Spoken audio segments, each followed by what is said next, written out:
اعوذ باللہ من الشیطان الرجیم بسم اللہ الرحمن الرحیم یا ایہا الذین آمنوا استعینوا بالصبر والصلاۃ ان اللہ مع الصابرین ولا تقولوا لمن يقتل في سبيل الله اموات بل احیاء ولکن لا تشعرون وَلَنَبْلُوَنَّكُمْ بِشَيْءٍ مِّنَ الْخَوْفِ وَالْجُوعِ وَنَقْصٍ مِّنَ الْأَمْوَالِ وَالْأَنفُسِ وَالثَّمَرَاتِ وَبَشِّرِ الصَّابِرِينَ الَّذِينَ إِذَا أَصَابَتْهُمْ مُصِيبَةٌ قَالُوا إِنَّا لِلَّهِ وَإِنَّا إِلَيْهِ رَاجِعُونَ۔ محترم خواتین و حضرات، آج 21 رمضان ہے۔ آج کا دن شہادت امام علی علیہ السلام کا دن ہے۔ خواتین و حضرات، اللہ اکبر، اللہ اکبر۔ من کنت مولاہ فہذا علی مولا، فرما رہے ہیں وجہ وجود کائنات محمد مصطفیٰ احمد مصطفیٰ صلی اللہ علیہ وآلہ وسلم، انا و علی من نور واحد، میں اور علی ایک نور سے ہیں۔ اللہ اکبر، اللہ اکبر۔ انا مدینۃ العلم و علی بابہا، میں علم کا شہر ہوں اور علی اس کا دروازہ ہیں۔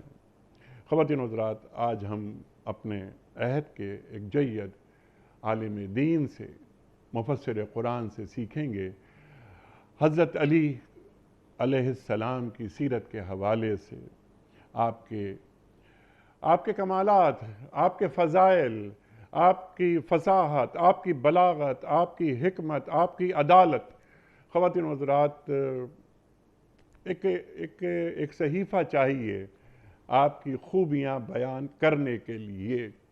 سرکار دو عالم صلی اللہ علیہ وآلہ وسلم سے آپ کا تعلق، اللہ اکبر، اور 21 رمضان کو حالت سجدہ میں جب ضربت لگتی ہے تو آپ کی زبان پر ایک جملہ آیا، فزت ورب الکعبہ، رب کعبہ کی قسم میں کامیاب ہو گیا۔ خواتین و حضرات، اس جملے کی کتنی تہیں ہیں وہ بھی ہم جانیں گے محترم علامہ سید رضی جعفر صاحب قبلہ سے۔ علامہ صاحب، آج کا دن ہماری تاریخ کا بہت ہی ایک غمناک دن ہے۔ آج ارشاد فرمائیے آپ کہ اسی سے بات شروع کرتے ہیں، فزت ورب الکعبہ، ارشاد فرمائیے۔ اعوذ باللہ السمیع العلیم من الشیطان اللعین الرجیم، بسم اللہ الرحمن الرحیم۔ اما بعد فقد قال اللہ سبحانہ وتعالی فی محکم کتابہ الکریم بقولہ الحق، بسم اللہ الرحمن الرحیم۔ ومن الناس من یشری نفسہ ابتغاء مرضات اللہ واللہ رؤوف بالعباد۔ صدق اللہ العلی العظیم۔ سورہ مبارکہ البقرہ کی آیت نمبر 207۔ میرے بندوں میں کچھ ایسے ہیں جو اللہ کی خوشنودی کے لیے نفس کو بیچ دیتے ہیں۔ اللہ اکبر۔ اور جس ذات نے جملہ کہا،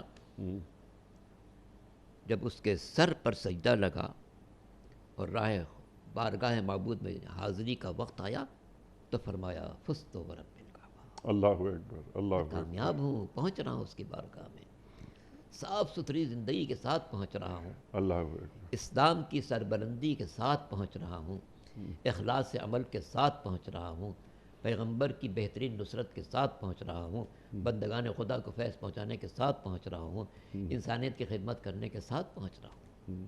حقیقت یہ ہے کہ مولا کائنات امیر المومنین علی بن ابی طالب علیہ السلام کی زندگی پر اگر ان کے بچپن سے لے کے شہادت تک غور کیا جائے تو ایسا لگتا ہے کہ اللہ نے ایک تحفہ دیا تھا اپنے حبیب کو، اللہ اور اس تحفے کو اپنے گھر میں بھیجا کہ جناب فاطمہ بنت اسد 13 رجب کو اللہ کے گھر پہنچی۔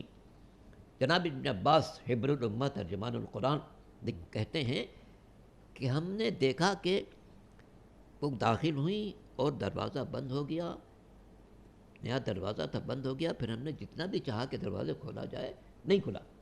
ہم سمجھ گئے کہ یہ کوئی راز الہی ہے۔ جہاں پر مولا کی ولادت باسعادت ہوئی اور اس کے بعد وہ شہزادی تشریف لائیں، تو سرکار دو عالم نے بچے کا استقبال صلی کیا. اللہ علیہ وسلم. یہ ابتدا ہے اس زندگی کی. جی 10 سال کے تھے تو چونکہ پیغمبر اسلام ہی کے آغوش میں پلے بڑھے.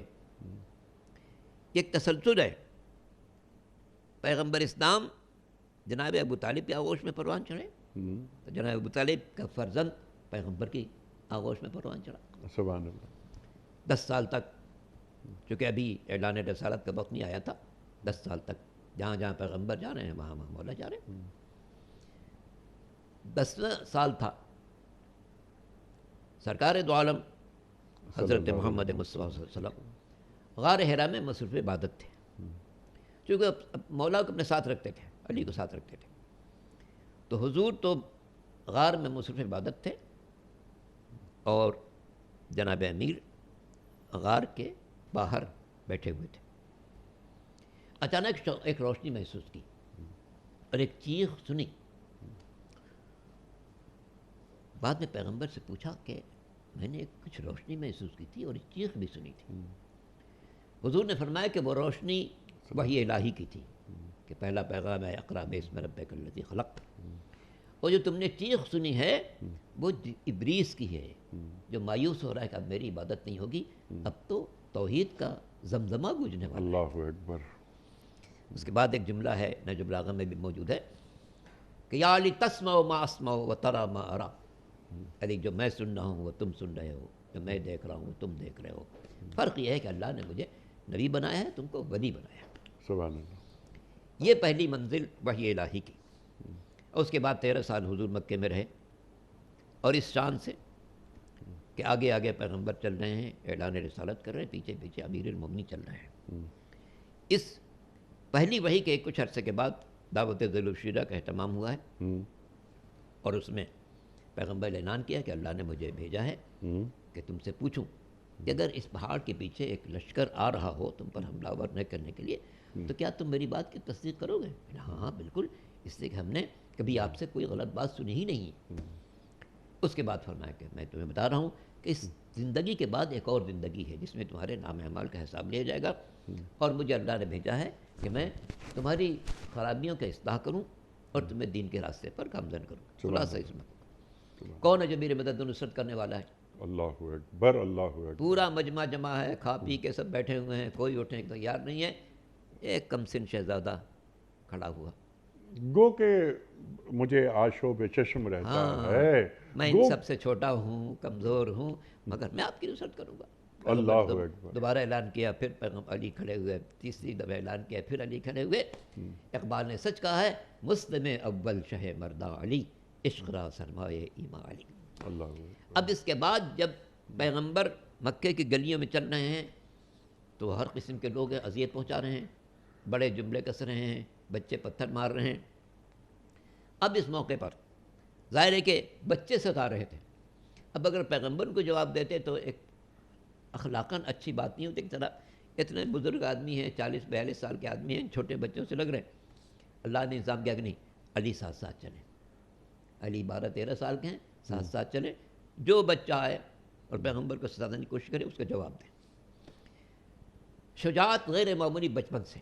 جی سبحان اللہ. جتنے بھی بچے آتے تھے ان کا ایسا بھرپور مقابلہ کرتے تھے کہ جس کے بعد ان کو دوبارہ ہمت نہیں ہوتی تھی کہ پیغمبر کو ستا سکے. 13 سال اسی طرح سے گزرتا ہے یہاں تک کہ مکہ جناب ابو طالب سے خالی ہو جاتا ہے، جناب خدیجہ سے خالی ہو جاتا ہے.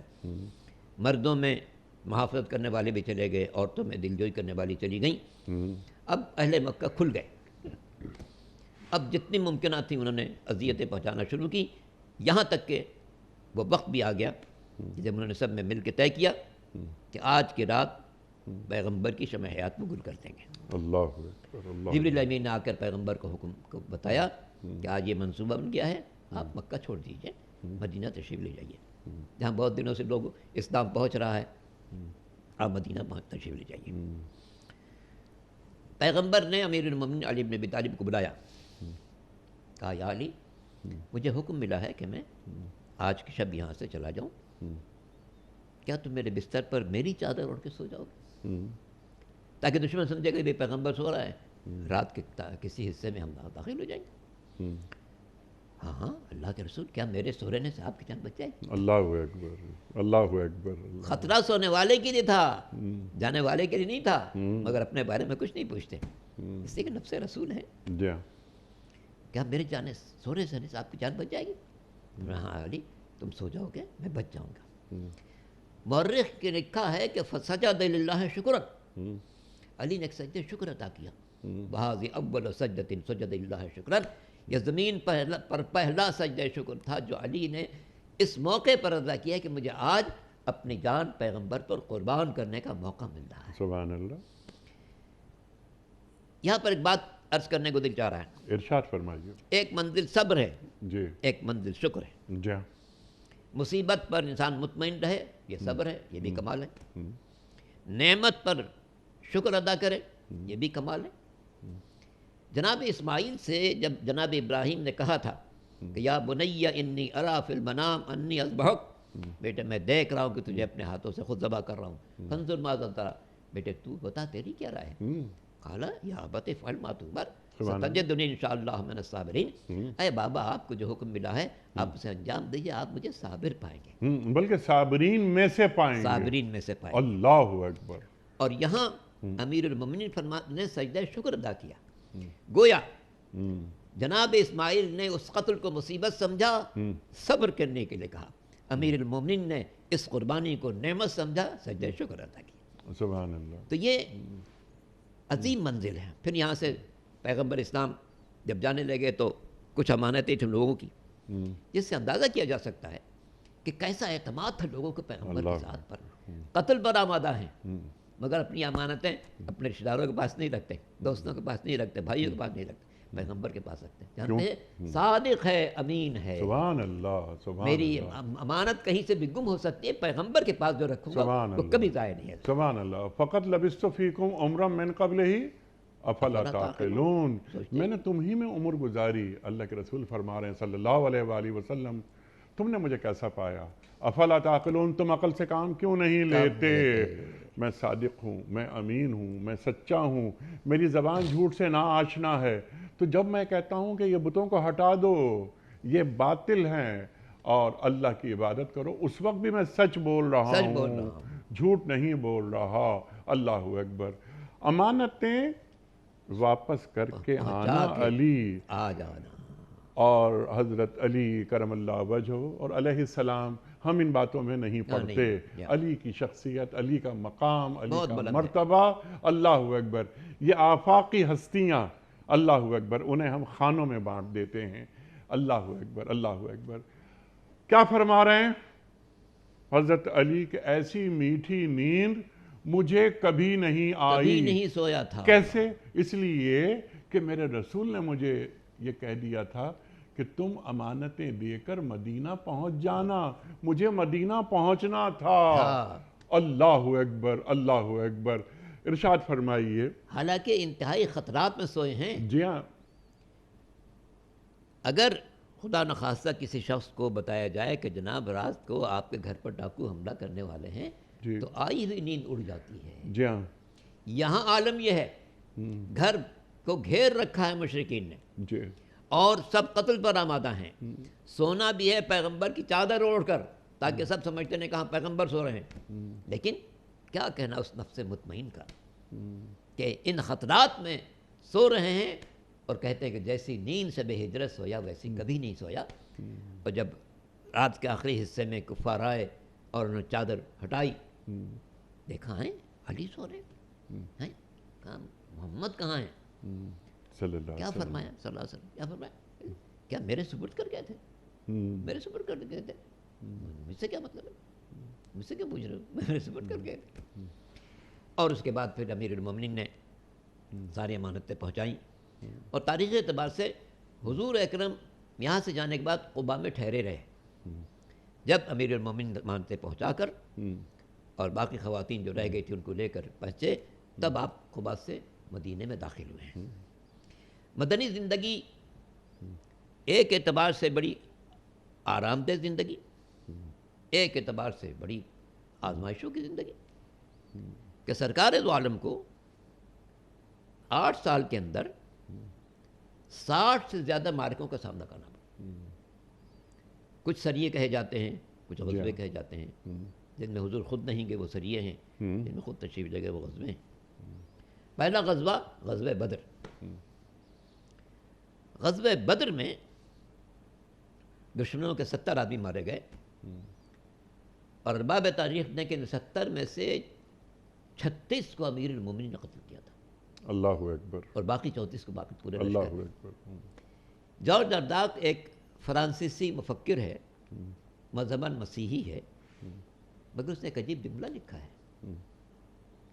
وہ لکھتا ہے کہ اگر میرے امیر المومنین مسجد الکوفہ میں شہید نہ ہو جاتے تو عرصے تک زندہ رہتے اور بہادر رہتے۔ اس کے بعد اس نے ایک مثال دی، کہ غور کیجئے، جنگ بدر میں علی کا سن 24 سال تھا، جو انسان کے انتہائی بھرپور شباب کا زمانہ ہوتا ہے۔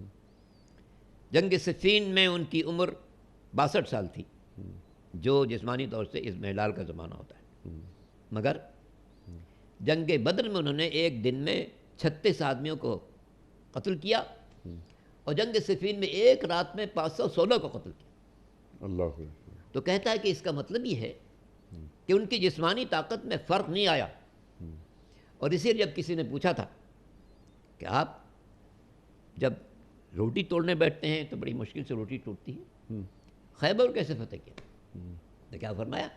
ما قلعت الخیبر بقوت جسمانیت ولکن قلعتها بقوت ربانیت۔ سبحان اللہ، سبحان اللہ۔ میں نے اسے جسمانی قوت سے نہیں اٹھایا تھا، میں تو ربانی قوت تھی، کہ جس دروازے کو 40 آدمی مل کر کھولتے اور بند کرتے تھے، آپ نے اسے یوں کھاڑا اور سپر بنا کے پورے لشکر کو اللہ پار کر اکبر، دیا۔ اللہ اکبر۔ تو جنگ بدر سے آغاز ہو رہا ہے، اور جنگ بدر میں ایک ایسی شجاعت امیر المومنین نے اور باقی جانثاروں نے دکھائی کہ پھر پورے عالم عرب میں یہ بات پھیل گئی، اتنا چھوٹا لشکر، اور اس نے مکے کے سارے گرانڈیل کو ختم کر دیا۔ ایک بھاگ بیٹھ گئی اسلام کی جنگ بدر کے ذریعے سے۔ پھر میں کہتا ہوں جنگ بدر کے بعد دوسرا مارکہ احد کا ہے۔ احد میں مشرکین اپنی بڑی تعداد لائے تھے، 3500 کا لشکر لے کر آئے تھے۔ یہاں مسلمانوں کی تعداد بہت مختصر، 1000 نکلے تھے، 300 کو عبداللہ ابن ابی پلٹا لے گیا پھر 700۔ ایک وقت آیا کہ پھر کچھ لوگ میدان سے چلے گئے اور جانثار شہید ہو گئے۔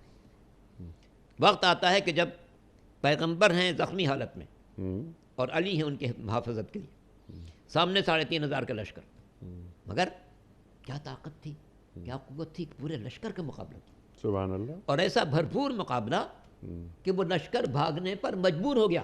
جی، جب دشمن کا سردار مکے کی طرف بھاگنے لگا تو اس کے ساتھیوں نے پوچھا، ارے ہم 3500 ہیں، علی اس وقت اکیلے ہیں، ہم بھاگ کیوں رہے ہیں؟ تو اس نے کہا آج علی نہیں لڑ رہے، اللہ کی تلوار ہے، اللہ اکبر۔ آج جو سامنے آئے گا بچ نہیں سکے گا۔ تو اس لیے میں کہتا ہوں کہ در حقیقت اللہ نے ایک تحفہ دیا تھا اپنے حبیب کو کہ اس کے ذریعے سے اسلام کو سربلندی حاصل ہو۔ اسی لیے آگے جتنے مارکے آ رہے ہیں، خندق کا مارکہ جس میں عالم عرب کے تمام احزاب جمع ہو گئے تھے، اس لیے اس کا 2 نام ہے، جنگ خندق بھی اور جنگ احزاب بھی۔ اس احزاب کی جنگ میں ان دشمنوں نے 27 دن محاصرہ کر رکھا تھا، اور اپنے ساتھ عمر ابن عبد ود جیسے گرانڈیل کو لے کے آئے تھے جو 1000 آدمی کو بھاری سمجھا جاتا تھا۔ اس کی شجاعت و بہادری کا عجیب قصہ لکھا ہوا ہے کہ ایک مرتبہ کہیں جا رہا تھا، ڈاکوؤں نے گھیر لیا، اس کے پاس کچھ نہیں تھا، کیا کرے، تو اونٹ سے اترا، اونٹ کو یوں اٹھایا اور اسی سارے ڈاکوؤں کو مار کے ختم کر دیا اور خود چلا گیا۔ اللہ تو ایسا ایک، اسی لیے اس کو 1000 آدمی بھاری سمجھا جاتا تھا۔ مگر جب اس نے للکارا پیغمبر کو کہ کون ہے، بھیجے کسی کو، تو امیر المومنین آگے بڑھے، اللہ کے رسول میں جاؤں گا، کیا نہیں ٹھہرو۔ پھر دوبارہ اعلان کیا حضور نے، پھر علی کھڑے ہوئے، تیسری مرتبہ جب علی نے کہا کہ نہیں میں جاؤں،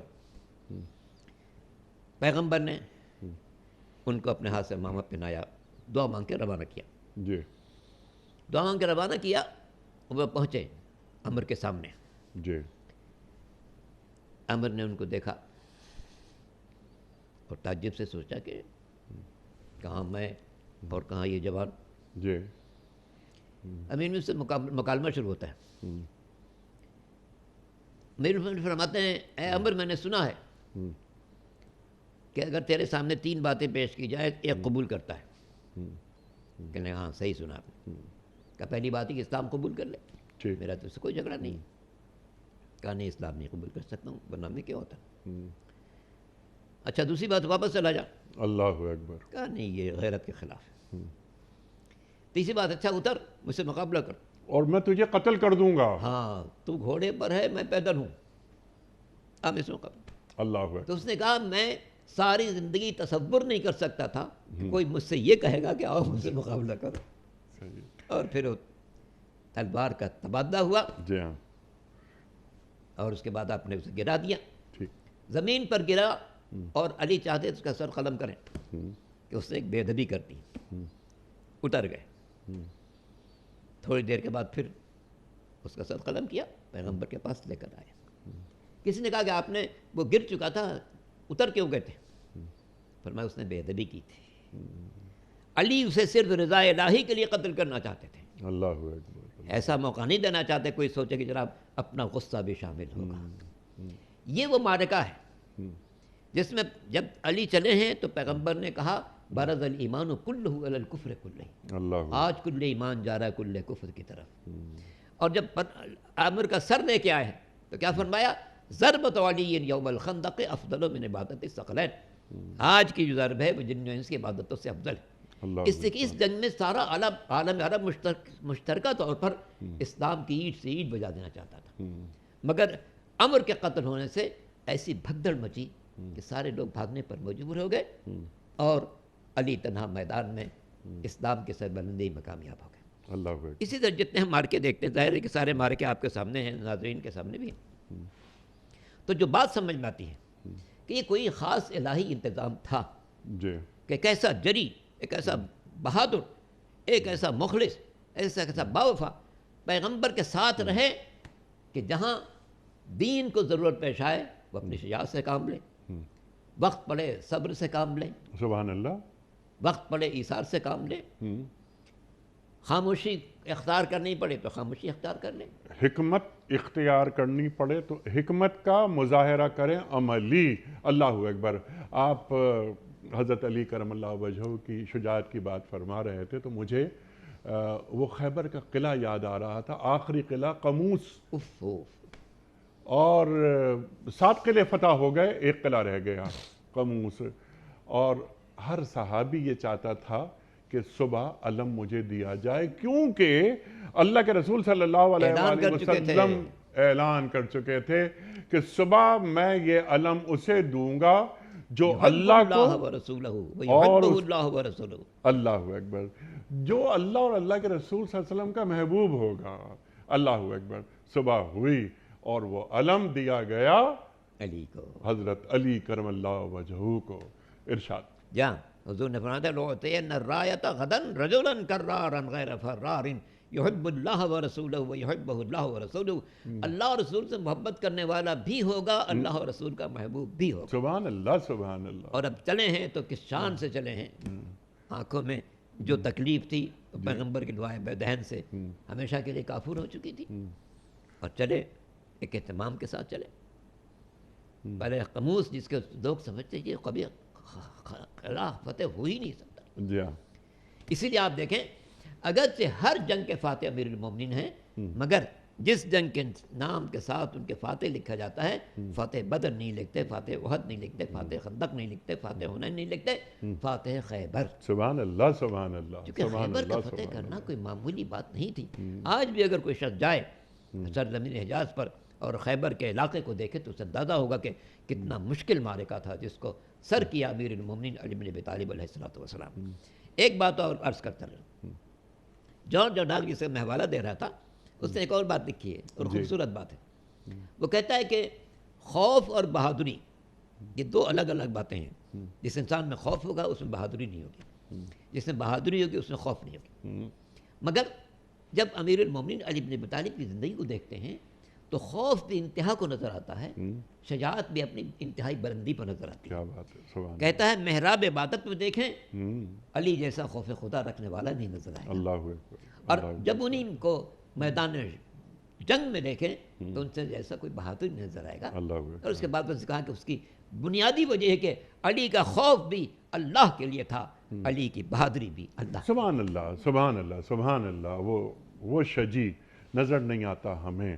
اچھا، اب ذرا سا ہم آگے بڑھتے ہیں، یہ پہلو سامنے آیا، پھر سرکار دو عالم صلی اللہ علیہ وآلہ وسلم سے آپ کی قربت اور بالکل ساتھ ساتھ رہنا، اللہ اکبر۔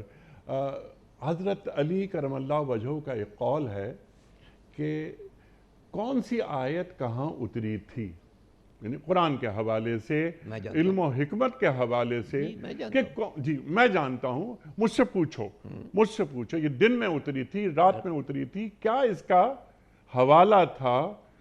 تو قرآن کریم اور علی، ارشاد فرمائی۔ اسی لیے تو سرکار دو عالمی کا ارشاد بھی ہے کہ علی مع القرآن، بل قرآن مع علی، علی قرآن کے ساتھ ہیں، قرآن علی کے ساتھ ہیں۔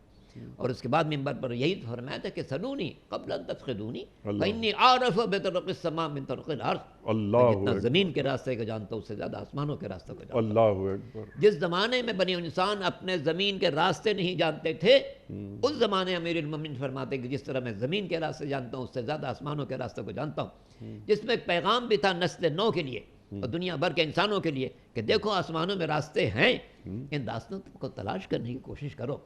اور اس میں گویا ایک پیغام یہ بھی تھا، اے بنی نو انسان، اگر کبھی اس قابل ہو جاؤ کہ آسمانوں میں سفر کر سکو، خلاؤں میں قدم رکھ سکو، فضاؤں میں اپنے سیارات بھیج سکو، غرور مت کرنا، تکبر مت کرنا، اس حقیقت کو پیش نظر رکھنا کہ آج سے 1400 برس پہلے ایک ایسے انسان نے زمین پر زندگی گزاری ہے جو زمین کے راستوں کو بھی جانتا تھا، آسمانوں کے راستوں کو بھی جانتا تھا، بلکہ زمین کے راستوں سے زیادہ آسمانوں کے راستوں کو جانتا تھا۔ اس کا نام نامی امیر المومنین علی بن ابی طالب علیہ السلام۔ اللہ اکبر، اللہ اکبر۔ علم کی ایسی آبیاری کی ہے، اللہ اکبر۔ نہج البلاغہ ان کے خطبات، خطوط کا مجموعہ ہے ہی، اس کے علاوہ علامہ آمدی نے ان کے ارشادات کا ایک مجموعہ جمع کیا، اس کا نام رکھا الدرر والغرر، یہ موتی ہیں جواہر ہیں، اس میں اس نے 20,000 ارشادات جمع کیے۔ اللہ اکبر۔ اور بعض ارشادات انتہائی مختصر کے انسان چند منٹ میں ان کو یاد کر سکتا ہے، لیکن ہر فقرہ جو ہے انسانیت ساز ہے۔ سبحان اللہ۔ انہی میں سے 550 ارشادات نہج البلاغہ میں ہیں، جی ہاں، لیکن 20,000 اس نے جمع کیے ہیں۔ اس کے علاوہ آپ کے قضاوت فیصلے جو تھے، جی غیر معمولی فیصلے ہوتے تھے، غیر معمولی فیصلے، اور اسی پر کتابیں بھی چھپی ہیں قضایا امیر المومنین کے نام سے۔ اور جو عالم اسلام کی سپریم کورٹ آپ نے تشکیل دی ہے، مسجد گفا میں ایک چبوترا ہے، اسی پر ساری دنیا کے فیصلے ہوتے تھے۔ جی ہاں۔ ایک قصہ یاد آ گیا،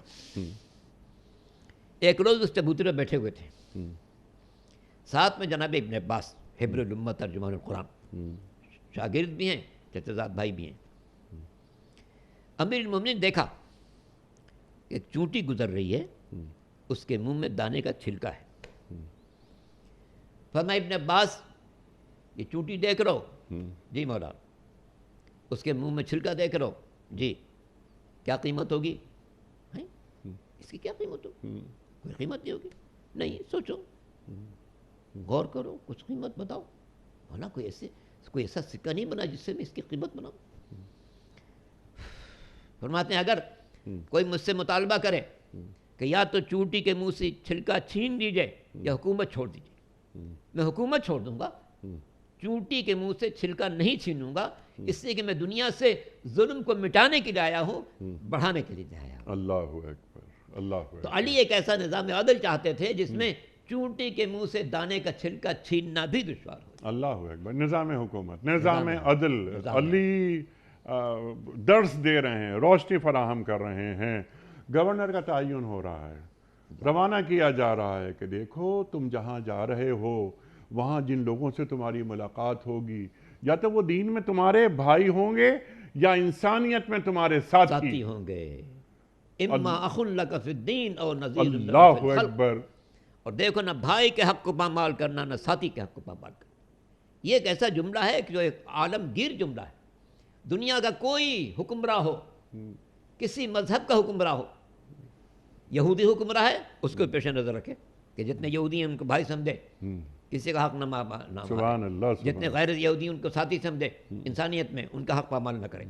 یورپ میں کوئی عیسائی حکمراں ہے، مولا اس سے مخاطب ہے، جتنے عیسائی ان کو بھائی سمجھو، جتنے عیسائی نہیں ان کو ساتھی سمجھو، نہ بھائی کا حق پامال کرو نہ ساتھی کا حق پامال کرو۔ ہندوستان میں ہندو حکمراں ہے، میرے مولا اس سے بھی مخاطب ہے کہ دیکھو جتنے ہندو ان کو بھائی سمجھو، جو ہندو نہیں ان کو ساتھی سمجھو، نہ بھائی کا حق پامال کرو نہ ساتھی کا حق پامال کرو۔ مسلم دنیا میں کوئی بھی کسی مسلک کا حکمراں ہو، مولا کا فرمان اس پر بھی نافذ ہے کہ جو تمہارے ہم مسلک ہے ان کو بھائی سمجھو، جو ہم مسلک نہیں ہے ان کو ساتھی سمجھو، نہ بھائی کا حق پامال کرو نہ ساتھی کا حق پامال کرو۔ گویا پوری انسانیت کو پیغام دے رہے ہیں کہ دیکھو کسی انسان کا حق بھی اس کے مذہب کی بنا پر پامال نہیں ہونا چاہیے۔ اسی لیے عالم لبنان سے کتاب چھائے ہوئی، اس کے ہیڈنگ یہ تھی الامام علی صوت العدالت الانسانیہ۔ علی کیا ہیں؟ عدل انسانی کی ایک آواز ہے جو فضا میں ہمیشہ گونجتی رہے گی۔ سبحان اللہ، سبحان اللہ، سبحان اللہ۔ آپ علم و فضل کی بات فرما رہے تھے، میں نے آغاز میں سرکار دو عالم صلی اللہ علیہ وآلہ وسلم کا فرمان، اللہ اکبر، علم کا شہر ہوں، اللہ اکبر، اور اقبال کیا فرما رہے ہیں؟ اللہ اکبر، کہ خیرہ نہ کر سکا مجھے جلوہ دانش فرنگ، سرما ہے میری آنکھ کا خاک مدینہ و نجف، مدینۃ العلم و علی بابہا۔ ارشاد فرمائیے علم کی فضیلت، اور آپ زمینی راستے آسمانوں کے راستے آپ فرما رہے تھے، تو یعنی علم کا حصول دینی ضرورت ہے۔ یہاں اسی لیے تو فرمایا کہ رضینا قسمت الجبار فینا لنا علم وللأعداء مال فإن المال يفنى عن قریب وإن العلم باق لا يزال۔ فرماتے دیکھو ہم اللہ کی تقسیم پر بہت خوش ہیں، ہمیں علم دیا، دشمنوں کو مال دیا، اس لیے کہ مال تو عنقریب فنا ہو جانے والی چیز ہے۔ علم و دولت ہے جس کے کبھی زوال نہیں ہے۔ یہی وہ تاج ہے جو آدم کے سر پر رکھا گیا تھا، اور جب تاج رکھا گیا تو مسجد ملک قرار پا گئے، فرشتے سجدہ گزار ہیں، آدم مسجد ملک ہیں، تاکہ دنیا پر فخر یہ ہمیشہ ثابت رہے کہ انسانیت کے افتخار کا اصل ذریعہ علم کا میدان ہے۔ اور مسلمانوں پر فرض ہے کہ اب کوشش کریں کہ دنیا سے آگے بڑھیں اس علم کی راہ میں، اس لیے کہ اس پیغمبر کا کلمہ پڑھ رہے ہیں جس نے کہا تھا انا مدینۃ العلم، میں علم کا شہر ہوں، مجھے کسی اور پیمانے سے مت ناپنا، میں علم کا شہر ہوں۔ لہذا جو شخص بھی سرکار دو عالم کا کلمہ پڑھتا ہے اس پر فرض ہے کہ وہ علمی اعتبار سے اتنا بلند ہو جائے کہ ساری دنیا اس کے علم کو تسلیم کر دے۔ سبحان اللہ، وَعَلِيٌّ بَابُهَا، اور اس شہر میں داخل ہونا تو علی کے دروازے سے داخل ہونا، علی کے دروازے سے داخل ہونا۔ اللہ اکبر۔ اس لیے کہ یہ قرآن کے ظاہر کو بھی جانتے ہیں، باطن کو بھی جانتے ہیں۔ یہ بتائیں گے کہ کون سی آیت مکے میں نازل ہوئی، کون سی مدینے میں نازل ہوئی، کون سی جنگ میں نازل ہوئی، کون سی امن میں نازل ہوئی، کون سی محکم ہے، کون سی متشابہ ہے، کون سی مجمل ہے، کون سی مبین ہے۔ تم پوچھتے چلے جاؤ، علی تمہیں بتاتا چلا جائے گا۔ ایک ایسا عالم، ایک ایسا علم کا مرتبہ رکھنے والا انسان کو ملتا ہے، تو جارج نے صحیح طور پر افسوس ظاہر کیا ہے کہ کاش کوئی ایسا ہوتا جو علی سے آسمانوں کی باتیں دریافت کر لیتا۔ تو آج جو دنیا بھٹک رہی ہے خلاؤں کے بارے میں، اس میں اسے کوئی راستہ مل جاتا۔ اللہ اکبر، اللہ اکبر، سبحان اللہ، سبحان اللہ۔ علامہ صاحب اب ذرا ہم تھوڑا سا، اب کیونکہ اب اتنی بڑی شخصیت بات کرنا، وہ تو ایک پروگرام تو کیا ایک زندگی ناکافی ہے علی پر بات کرنے کے لیے۔ صحیح بات۔ یہ جو فضائل بیان فرمائے آپ نے، اللہ اکبر، اللہ اکبر۔ اب سیرت علی سے ہم کو کیا سیکھنا ہے؟ یعنی مسنگ کیا چیز ہے؟ یہ فرمودات ہیں، یہ احکام ہیں، یہ روشنی ہے جو ہمیں علی سے حاصل ہو رہی ہے۔ اللہ اکبر۔ یہ امت خرافات میں کھو گئی، حقیقت روایات میں کھو گئی۔ اقبال فرما رہے ہیں نا، تو جتنی باتیں ہم نے آپ سے سیکھی ہیں ابھی، اس کا اثر امت پہ کیوں نہیں ہو رہا؟ اور حضرت علی کرم اللہ وجہہ سے آج یہ امت کیا مس کر رہی ہے، کیا نہیں سیکھ پا رہی، اور اس کا حل کیا ہے؟ بات یہ ہے نقی انیق بھائی کہ امت علی کو مانتی ہے، علی کی نہیں مانتی۔ اللہ اکبر۔ علی کو مانتی ہے، علی کی نہیں مانتی۔ کبھی نہیں کوشش کرتے کہ ہم دیکھیں علی ہماری زندگی کیسی چاہتے ہیں، ہماری رفتار کیسی چاہتے ہیں، ہماری گفتار کیسے چاہتے ہیں، ہماری سیرت کیسے چاہتے ہیں، ہمارا کردار کیسا چاہتے ہیں، ہمارا طرز گفتگو کیسا چاہتے ہیں، بندگان خدا کے ساتھ سلوک کیسا چاہتے ہیں، بیواؤں کی خبری ہم کرتے ہیں یا نہیں کرتے ہیں، یتیموں کی سرپرستی کرتے ہیں یا نہیں کرتے ہیں۔ مجھے یہ بات یاد آ گئی، دور حکومت ہے امیر المومنین کا، اور آپ نے یتیموں کی پرورش کے لیے خاص جگہ بنوائی ہوئی تھے، جہاں پر بچے انتہائی اچھے لباس میں، اچھی غذا کے ساتھ، اچھے ماحول میں پرورش پا رہے تھے۔ کبھی کبھی آپ ان کو عید کے موقع پر یا ایسے مواقع پر لاتے تھے تو ان کے لباس کو دیکھ کر، ان کے انداز کو دیکھ کر، ان کی تہذیب کو دیکھ کر، ان کے شائستگی کو دیکھ کر باقی بچے رشک کرتے تھے، اچھا یہ بچے ان کے کون ہیں ماں باپ؟ کہ ان کے باپ علی ہیں۔ اچھا کیا ہم ان کے ساتھ جا سکتے ہیں؟ کہا نہیں، تم نہیں جا سکتے، اس سے کہ یہ وہ بچے ہیں کہ جن کے ماں باپ نہیں ہیں۔ تو یہ آپ نے دنیا کو دستور دیا، روٹی ضروریات زندگی خود اپنے ہاتھ سے غریبوں کے گھروں تک پہنچاتے تھے۔ رات کا وقت ہے، کھجوروں کی بوریاں، آٹوں کی بوریاں، روٹیوں کی بوریاں لے کر خود کاندھوں پر جا رہے ہیں، ایک ایک غریب کے دروازے پر تقل باب کرتے ہیں، کھانے کا سامان گھر میں پہنچاتے ہیں، اور قبل سے کہ صاحب خانہ نکل کر دیکھے کون جا رہا ہے، علی وہاں سے خاموشی سے روانہ ہو جاتے ہیں تاکہ رزق کا سامان بھی پہنچ جائے اور اس بندے کی عزت نفس بھی مجروح نہ ہو۔ سبحان اللہ۔ وہ نہ دیکھے اچھا میرا آقا آیا ہوا ہے، میرا مولا، میرا حاکم اس وقت میرے دروازے پہ کھڑا ہے۔ ایک شب کسی فرزند نے کہا کہ مولا یہ خدمت میں انجام دوں گا، فرمایا نہیں، یہ توشے آخرت ہے، یہ میں خود انجام دوں گا۔ ایک اور موقع پر کسی شخص نے عجیب سوال کیا، یا علی ہم دیکھتے ہیں آپ کی غذا انتہائی معمولی، آپ کا لباس بہت ہی بوسیدہ، اور آپ کی یہ رہائش بھی بڑی مختصر سی، کیا دنیا کی نعمتوں پر آپ کوئی حق نہیں ہے؟ آپ اتنی خوش زندگی گزار رہے ہیں، دنیا کی نعمتوں پر کوئی حق نہیں ہے؟ فرمایا کیوں نہیں، حق ہے، پھر آپ استعمال کیوں نہیں کرتے؟ فرمایا کیا میں اس بات پر مطمئن ہو جاؤں کہ مجھے مسلمانوں کا حاکم اعلیٰ سمجھا جاتا ہے اور میں دنیا کی مشکلات میں ان کا ساتھ نہ دوں؟ کیا یہ ہو سکتا ہے کہ علی اچھی روٹی کھائے اور ترک یمامہ میں دور دراز علاقے میں کوئی بیوہ رات کو بھوکی سو رہی ہے؟ یاد رکھو، علی اس وقت تک اچھی غذا نہیں کھا سکتا جب تک پوری مملکت کے ہر فرد کو اچھی غذا نہ پہنچا دے۔ اللہ علی اس وقت تک اچھا لباس نہیں اختیار کر سکتا جب تک مملکت کے ہر فرد کو اچھا لباس فراہم نہ کر دے۔ علی اس وقت تک اچھی رہائش نہیں اختیار کر سکتا جب تک کہ مملکت کے ہر فرد کو اچھی رہائش فراہم نہ کر دے۔ ہمارے حکمران جی کیا کوئی سبق لے رہے ہیں؟ اس میں پیغام تھا ہمارے حکمرانوں کے لیے۔ ہم عجیب بات دیکھتے ہیں، کوئی دنیا کا حکمران ایسا نہیں مل سکتا کہ جس کی غذا حاکم بننے سے پہلے بہتر رہی ہو، حاکم بننے کے بعد سخت ہو گئی ہو۔ اللہ اکبر۔ کوئی ایسا شخص نہیں مل سکتا جس کا لباس حاکم بننے سے پہلے بہتر رہا ہو، حاکم بننے کے بعد بوسیدہ ہو گیا ہو۔ یہ بات صرف امیر المومنین کی ہے، ان کی ذات ہی میں نظر آئے گی۔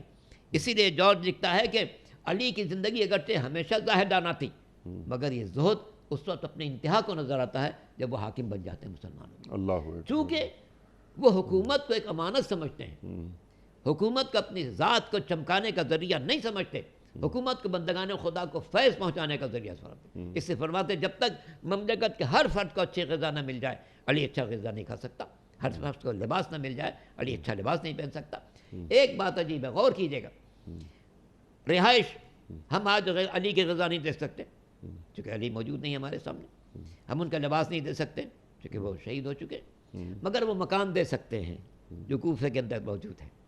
آج بھی اگر آپ شہر کوفہ میں جائیں تو کوفے کا ہر مکان اس مکان سے بڑا نظر آئے گا جس میں میری ممنی زندگی گزاری ہے۔ سب سے مختصر مکان کوفے کا ہے، تاکہ دنیا کو یہ پیغام دے کہ حکومت بندگان خدا کے گردنوں پر مسلط ہونے کا نام نہیں ہے، امانت الہی کو ادا کرنے کا۔ سبحان اللہ، سبحان اللہ۔ کاش ہمارے مسلم دنیا کے حکمراں اس سے سبق سیکھیں، اس سے سبق سیکھیں کہ حاکم کو کیسا ہونا چاہیے، بندگان خدا کا خیال کتنا رہنا چاہیے اس کو، اور اس بندگان خدا کے دکھ درد میں شرکت کا جذبہ کتنا ہونا چاہیے۔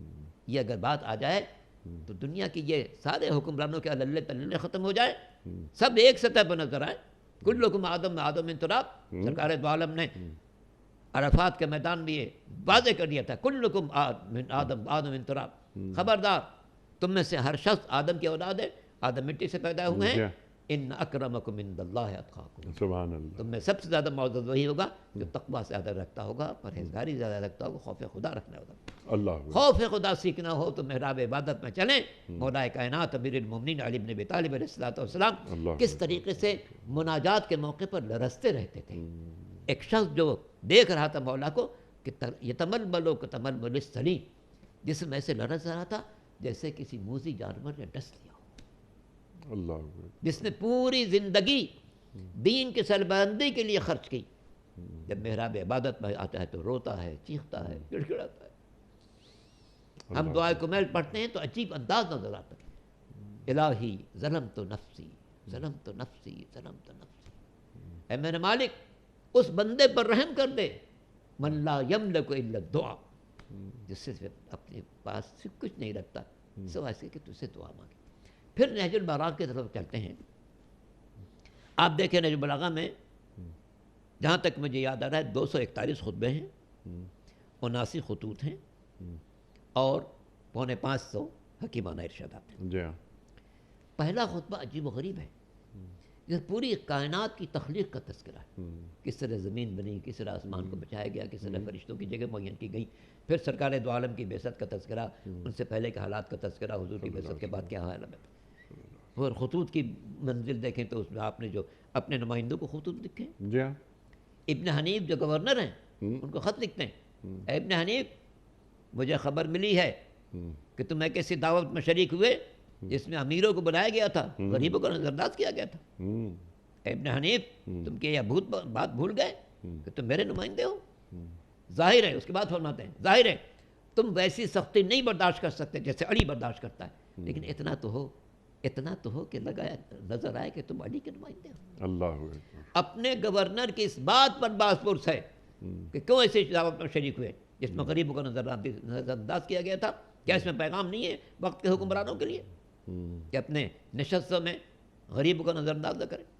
پھر تیسرے میں پہنچتے ہیں. تیسرے باب میں جو کلمات خسار ہیں، کیا روشن باب ہے، کیا روشن باب ہے. ایک جملے فرماتے ہیں خالط الناس مخالطن ان عشتم ماہا حنو علیکم وان متم ماہا بکو علیکم. دیکھو بندگان خدا کے ساتھ ایسی زندگی گزارو جب تک موجود رہو لوگ تم سے ملنے کے مشتاق رہیں. اللہ اکبر. اور جب دنیا سے گزر جاؤ تم پر آنکھیں اشک بار رہیں. کتنا اچھا انسان چلا گیا، کتنا پیارا انسان چلا گیا، کتنا خلیق انسان چلا گیا، کتنا متواضع انسان چلا گیا، کیسا خدا رکھ رہے ہیں. سبحان اللہ سبحان اللہ سبحان اللہ سبحان اللہ. اللہ اکبر. کبھی حق و باطل کا معرکہ ہو تو غیر جانبدار رہنا کوئی حکمت نہیں یا چالاکی نہیں بلکہ بے غیرتی ہے. بے غیرتی ہے مکمل. حق کا ساتھ دو چاہے کچھ ہو جائے، حق کا ساتھ دو خواہ کچھ ہو جائے. اللہ اکبر. علامہ صاحب، پروگرام کا وقت مکمل ہو رہا ہے. آخری سوال میں آپ کی خدمت میں رکھ رہا ہوں. علی امت کو کیسا دیکھنا چاہتے ہیں؟ انتشار، افتراق آج امت میں، یعنی اور چے جائے کہ مطلب نوبت بہیں جا رسید علی کے نام پر انتشار. اللہ اکبر. علی تو امت کو جوڑنا چاہتے ہیں. علی کی راتیں کس طرح کٹیں سجدوں میں، یعنی علی کی تنہائی، یعنی علی اور اس کی تنہائی. یہ علی شریعتی کی کتاب کیا کمال کتاب ہے. تو علی جب امت کے حالات کو دیکھتے ہوں گے اس وقت تو علی کو کیا محسوس ہوتا ہوگا، اور علی خود کو کتنا تنہا محسوس کرتے ہوں گے. یہ علی شریعتی کہہ رہے ہیں. ارشاد. حقیقت یہ ہے کہ امیر المومنین کی زندگی کے جتنے ادوار ہیں اس میں وہ ہر دور میں بڑی نوع انسان کے لیے نمونہ بن کے آئے ہیں. جی. مثلا پیغمبر کے بعد 25 سال خاموشی کی زندگی ہے، مگر یہ دیکھنے کی خاموشی زندگی ہے. جتنے آپ نے فیصلے مشکل ترین کیے ہیں وہ اسی دوران کیے ہیں. جی ہاں. جب دربار میں مسائل آتے تھے اور حل نہیں ہو پاتے تھے سب لوگ امیر المومنین کی خدمت میں حاضر ہوتے تھے. ایک شخص آیا تھا دربار خلافت میں، کہنے لگا کہ میں تو حق سے گھبراتا ہوں، بغیر ذبیحے کا گوشت کھاتا ہوں، رحمت الہی سے بھاگتا، رحمت سے بھاگتا ہوں. کیا بات کر رہی ہے؟ کیسی بات کر رہے؟ نماز بغیر وضو کے پڑھ لیتا ہوں. اب سب پریشان، کیا کہہ رہا ہے یہ؟ کسی نے یہ تو بہت ہی بےہودہ گمراہ انسان ہے، بند کرو اس کو، یہ اپنی باتیں پھیلائے گا لوگوں کو. تو کوئی وہاں موجود تھا، اس نے کہا ذرا ٹھہر جاؤ، علی سے پوچھتے تھے کیا کہتے ہیں. امین کو بلایا گیا، آپ تشریف لائے. وہ کیا کہہ رہا ہے؟ کہہ رہا ہے کہ میں رحمت سے بھاگتا ہوں. کہا ہاں، جب بارش ہوتی تھی گھر کی طرف بھاگ جاتا ہے کہ بھیگ نہ جائے. کہتا ہے میں حق سے ڈرتا ہوں. کہتا ہاں موت برحق ہے، چونکہ اس سے ابھی تیاری نہیں کی ہے آخرت کے سفر کی، جس سے ڈرتا ہے کہ ابھی موت نہ آ جائے تو میں نے ابھی تو کچھ نہیں کیا. یہ کہتا ہے میں بغیر وضو کی نماز پڑھتا ہوں. کہاں جنازے کی نماز میں شرکت کرتا ہے تو اس میں وضو واجب نہیں ہوتا. اللہ اکبر. کہا بغیر ذبیحہ گوشت کھاتا ہوں. ہاں مچھلی پکڑ کے کھاتا رہتا ہے، مچھلی کا ذبیحہ یہ کہ پانی سے نکال لو کھا لو. ٹھیک ہے. اس قسم کے کئی ہزار، جی آپ کے اقوال ہیں، نہیں ہزار فیصلے ہیں. جی فیصلے، قضاوت. سبحان اللہ. آپ حضرت علی کرم اللہ وجہہ، اللہ اکبر. یہ آپ نے وجہ فرمایا ہزاروں. اب کیونکہ وقت مکمل ہو رہا ہے ہمارا، ورنہ وہ فیصلے ان پر بھی ہم کچھ بات آپ سے کرواتے. بہت سارے موضوعات رہ گئے کیونکہ اب اتنی بڑی شخصیت. علی کا پیغام امت کے نام ارشاد. ملائے کائنات کا پیغام پوری امت کا کے لیے یہی ہے کہ دیکھو میری زندگی کو پیش نظر رکھو. میں نے اپنے دور حکومت میں جو زندگی گزاری ہے وہ حکمرانوں کے لیے سبق ہے. خاموشی میں جو زندگی گزاری ہے وہ خاموش انسانوں کے لیے درس ہے.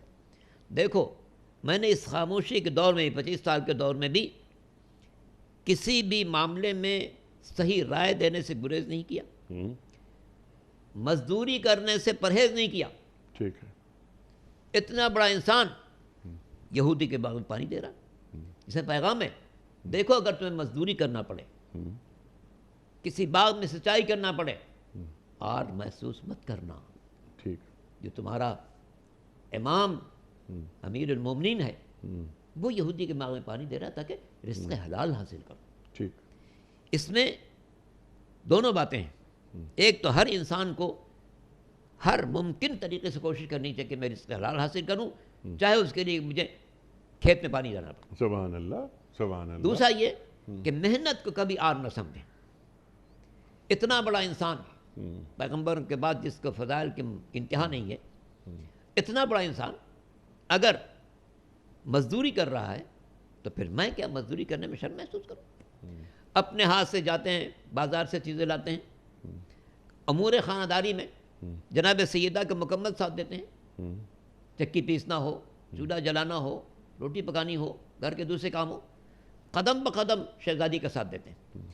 تو اس میں امیر المومنین کی زندگی میں ہر انسان کے لیے درس ہے کہ دیکھو شہزادی کے ساتھ کیسی زندگی گزاری ہے، یتیموں کے ساتھ کیسی زندگی گزارتے ہیں، بیواؤں کے ساتھ کیسا سلوک کرتے ہیں، حتیٰ کہ اپنے قاتل کے ساتھ کیا سلوک کرتے ہیں. کہ دیکھو اس نے ایک ضربت لگائی ہے، ایک سے زیادہ نہ لگانا، اور یہ پیاسا ہے اسے شربت پلاؤ. اللہ اکبر. اللہ اکبر. علامہ صاحب میں آپ کا بڑا ممنون. آخری بات ضرور ارشاد. چونکہ وقت بالکل ختم ہو چکا ہے. قدرت نے عجیب انتظام کیا امیر المومنین کی حیات طیبہ کے لیے. ان کی تشریف آوری کے لیے اپنے گھر کا انتخاب کیا، اور مورخین نے لکھا کہ امیر المومنین کے علاوہ نہ ان سے پہلے کوئی اللہ کے گھر میں پیدا ہوا، نہ ان کے بعد کوئی پیدا ہوا. کسہل میسر شد سعادت بکعبہ ولادت بمسجد شہادت. شہادت کے موقع پر بھی اللہ نے عجیب انتظام کیا. ہم سب جانتے ہیں دنوں میں مبارک دن جمعہ ہے، مہینہ مبارک مہینہ رمضان مبارک ہے، عمارت و مقدس عمارت مسجد ہے، مسجد کا افضل ترین حصہ محراب عبادت ہے، عبادتوں میں اہم ترین عبادت نماز ہے، نمازوں میں اہم ترین نماز صبح کی نماز ہے، ارکان نماز میں سجدہ ہے.